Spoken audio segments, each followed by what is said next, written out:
Hello and welcome to As Built, the podcast from Graphic Machine about architecture firms, buildings, and how both get built. I'm your co-host, Patience Jones. With me is your other co-host, Brian Jones. Thank you for joining us. Today's episode is focused on trade show best practices. And this episode is informed by my recent attendance at the International Contemporary Furniture Fair, which was phenomenal. But it gave me an opportunity to revisit some of the things that we've talked about for a long time in the studio about good things to do if you're going to a trade show, if you're exhibiting, things to keep in mind, ways to be more successful. This was not the first trade show that I've ever been to, many, exhibited at many, and it was just a good sort of reminder of, oh yeah, we should be helping people with this. We're going to break it into a couple, three parts. We're going to talk about before the show, during a show, and then after the show as like a way to kind of contextualize it a little bit. So one of the things that is that people, as they're preparing to attend a show, they may go on the website of the show and look at the description of the people that they might be interacting with. And what may be provided by your firm is a description of your firm to be part of that list. Keep that in mind, that it will be alongside 50, 100, 200 other people that are in a similar spot. And so that if your firm reads very similarly or starts off the same sentence as somebody else, it's probably going to not capture people's attention. And so, as we've talked about in previous episodes, how do you help people? What do you do for them? Make sure that's front and center in the top level of your description. It's a really easy thing, but it's an important thing that often gets overlooked with words like for over 70 years as, an example. Like and I went to the website so many times in advance of the show, but if I'm looking at the umpteenth description of a firm, my eyes are glazing over because there are so many. And if I can't immediately tell what you do or what you sell, I'll probably come by your booth, but I don't have you on my must see list because I don't have the wherewithal to dig deeply to find out what you do. I need you to tell me right away. And it's also key to make use of any filters or search that to help you find what you're looking for to help narrow down that list so that you're not looking through every single vendor that you have access to. Yeah, I would say to companies that are exhibiting, be very mindful about the answers that you give when the conference planners say, okay, what categories do you fall into? What types of audiences are you looking to attract? Who's your ideal customer? Because all of that impacts so many things about your experience at the trade show, but also the online interactions that people will have with you and how you get promoted and how you get listed. Another key factor, and this is a small, tiny pet peeve, is that make sure that the copyright date on the footer of your website is the present year.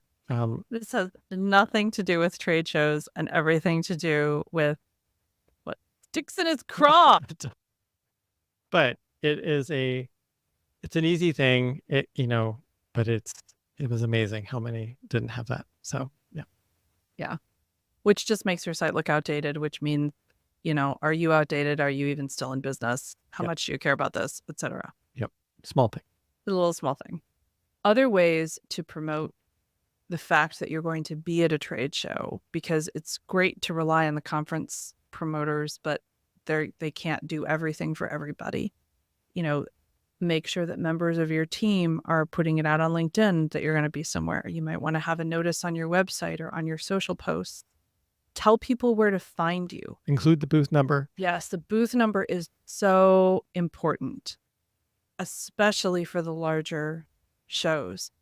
People do not, if they want to come see you, they want to know exactly where you're going to be. Yes, they could look you up in the directory. Yes, they could roam around the floor until they find you. Don't make them do those things. Make it easy for them to come to you. Depending on the conference planner, you can also be part of sometimes called like a matchmaking service, where you are given a list of the attendees, and you can proactively reach out to the attendees through their app to say, hey, I'll be at booth whatever. I'd really like you to come by.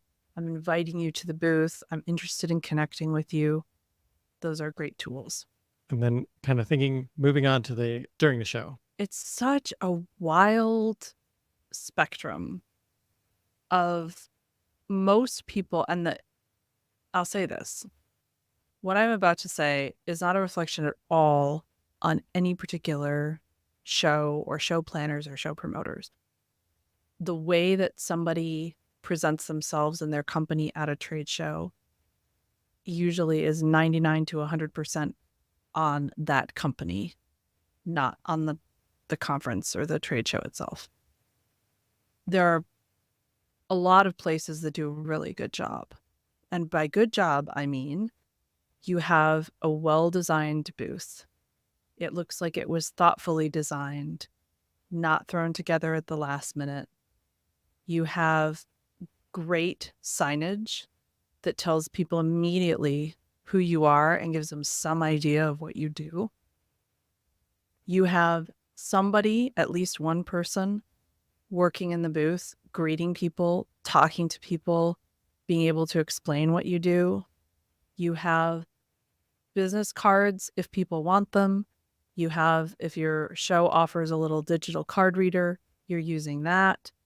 And if you're going to offer people some sort of takeaway, it's well-designed, meaningful, purposeful, and it fits within your brand. To wit, if you are a brand that prides yourself on being environmentally conscious, you're not giving away like styrofoam coolers. Those are great brands that handle trade shows that way. What you will also see sometimes are booths with no one in them, booths with just a card table set up and no signage, no nothing. Booths where they're trying to be so clever that you have no idea what they're doing or what they're selling and, why. Why are you spending your time going over there? Booths where the representatives are either so overeager that they're like flagging you down and trying to get you, to give them your information and trying to tell you about all the great things that their product does when they don't even know anything about you or whether you're interested. And at the other end of that spectrum are the booths where the people look so unhappy to be there. They're talking to each other, Staring at their phones. They don't acknowledge you when you come up, or worse, they walk away because their company picked somebody who's a painfully shy introvert who doesn't want to be there, and they will do anything they can to avoid having to talk to somebody. So all of those things are not great. Quite a range. Yeah, it is. Also, everybody can hear what you're saying when you're in your booth. So if you're talking about competitors, your own employees, your ex-spouse, what you don't like about the conference, all of these things I heard, that's not great. Those are all reflections on your company. And swag, people love to give away swag. People love to take swag. You really have to think about what is beneficial for your business. Just because somebody takes a beer cozy from your booth doesn't mean that they have any intention of ever contacting you again. They just want free stuff. And I think that it's a great moment to think about the importance of picking out items that you give away that have real value and meaning to your audience, and that would support them in a parallel path that might land them using your service or product. There is a company from ICFF that gave away these really amazing tote bags. Like, they were the coolest tote bags I think I've ever seen. And it was such a great decision because their booth was right by the front of the convention hall. So you got this tote bag and then you proceeded to walk around the convention floor advertising for them. Because everybody said, oh my God, where did you get that tote bag? That tote bag's amazing. Like, what does that company do?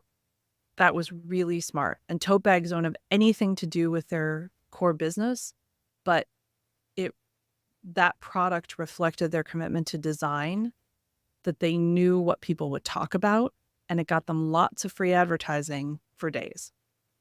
And down the road, Yeah, absolutely. Like you're out walking around and they'll get used. whatever city you go back to, they got international exposure from that. So it's not that, if you're a tile company, you don't have to give people tiles. And actually, you shouldn't give people tiles, because there was one company, it wasn't a tile company, but their giveaway was a very large sample of their building material, like a foot by foot slab of their building material. What am I going to do with that?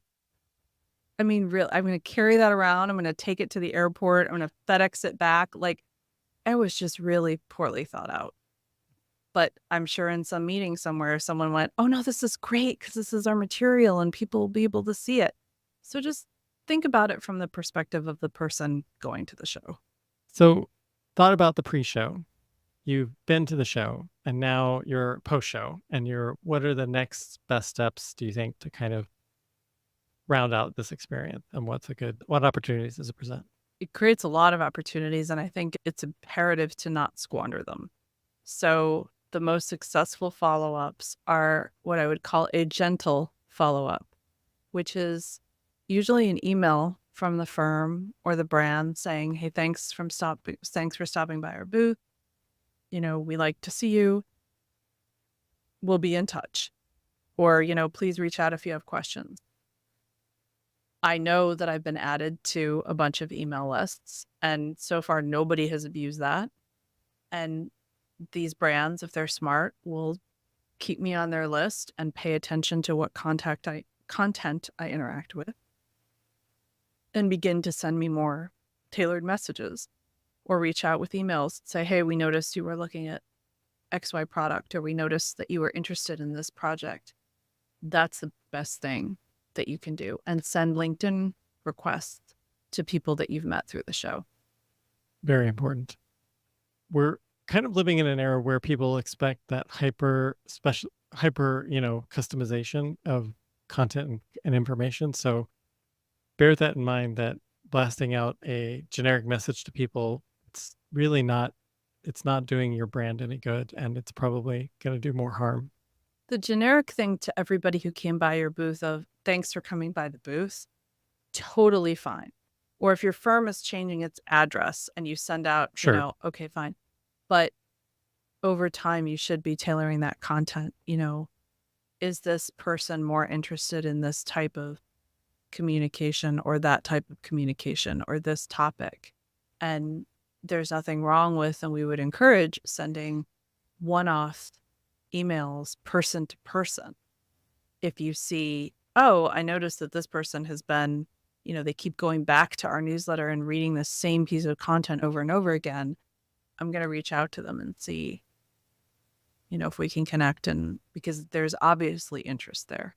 So you got your before the show, which is make sure that you've got, some concise content and copy that reflects what it is that you do and what problems that you solve, and make sure that's at the ready.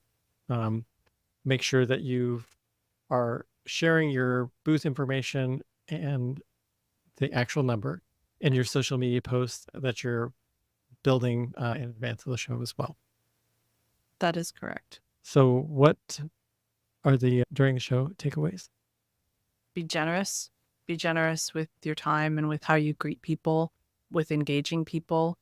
Understand that they're there to get information from you, and you signed up to do this voluntarily, or at least your company did.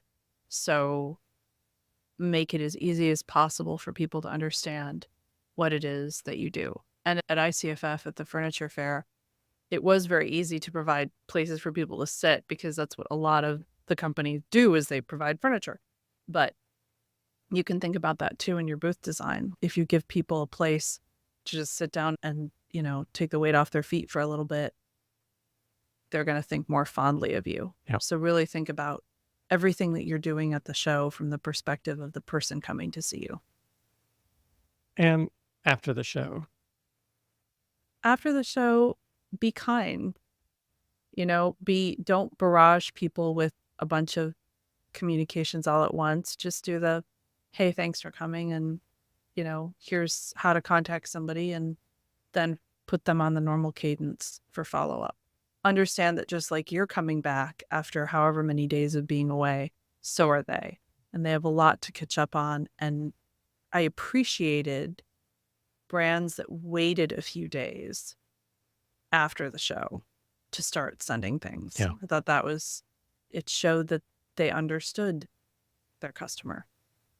And a bonus takeaway, I would say, is that when you're on the floor, you're on. And, make sure that what you're saying and sharing is a good thing to be saying and sharing in a public environment. Yes, that is exactly right. Because it's not just, buyers and industry professionals. They're also press who walk the floors all day long. Yep. And, that's another way that you can either turn that into something positive for your brand, or it becomes something that, now it's a negative that you have to deal with. I can't think of anything. I'm trying to a negative, pithy conference floor.